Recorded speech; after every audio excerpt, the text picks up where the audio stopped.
होता है तो भगवान किसी न किसी रूप में उसके पास आते हैं। और किस रूप में आते हैं? गुरु के रूप में आते हैं। गुरु के रूप में भगवान पहुंच गए। नारद जी से मिलन हुआ ध्रुव जी का।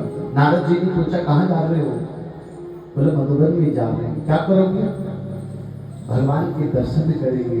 बोला वन में भगवान के दर्शन नहीं होते, वहां तो सिंह भालू होते हैं, खा जाएंगे, ग्रास पर जाएंगे, घर चले जाओ, अभी तुम्हारी अवस्था बहुत छोटी है। कहा नहीं, मेरी मां ने कहा है कि वहां भगवान मिलेंगे। तो मंत्र दे दिया नारद जी ने।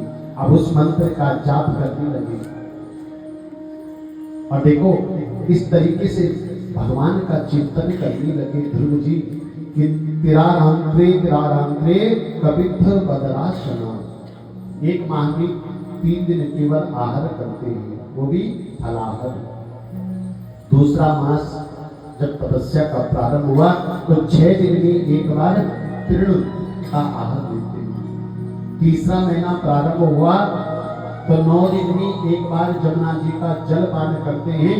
और चौथे माह में जब 12 दिन में एक दिन वायु का आहार करते हैं और अपने मन में भगवान का जो गुरु जी पीर के द्वारा दिया गया मंत्र है उसका जप करते हैं। ओम नमो भगवते वासुदेवाय। ओम नमो भगवते वासुदेवाय।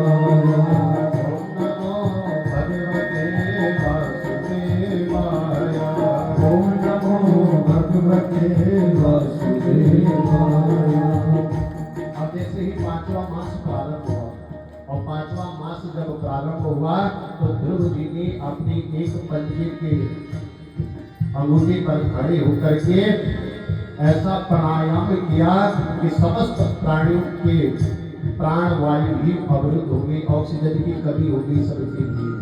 और ध्रुव जी प्राणायाम चढ़ा करके भी अपने हृदय में ओम नमो भगवते वासुदेवाय।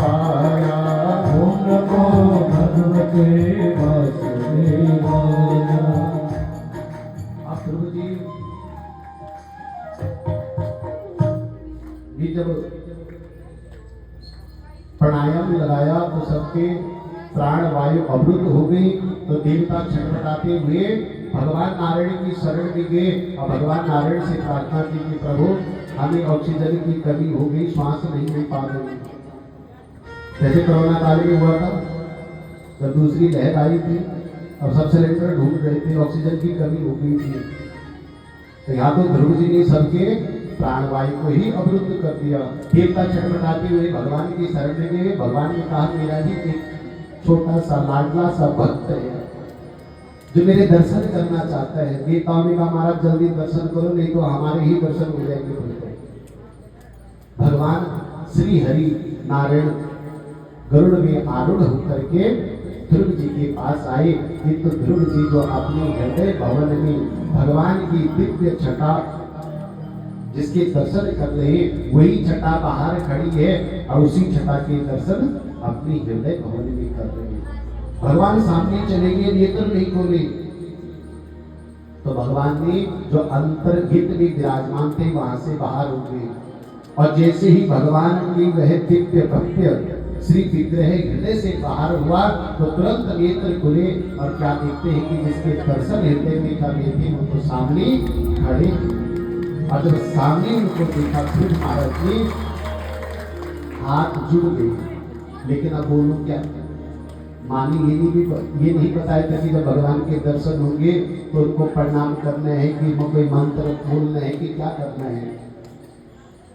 हाथ जोड़कर मौन खड़े हैं। भगवान समझ गए तो भगवान ने ततस्स बालम कृपया कपूर अपना शंख ध्रुव जी के कपोल का स्पर्श किया और जो शंख का स्पर्श ध्रुव जी के कपोल पर हुआ तो सारा वेद वेदांत का ज्ञान उनके अंदर प्रवेश कर गया। हाथ जोड़ करके कहने लगे कि योऽन्तः प्रविश्यति विमां योऽन्तः प्रविश्य मम वाचमिमां प्रसूतां संजीवयत्य किल शक्तिधरश्चुताम्।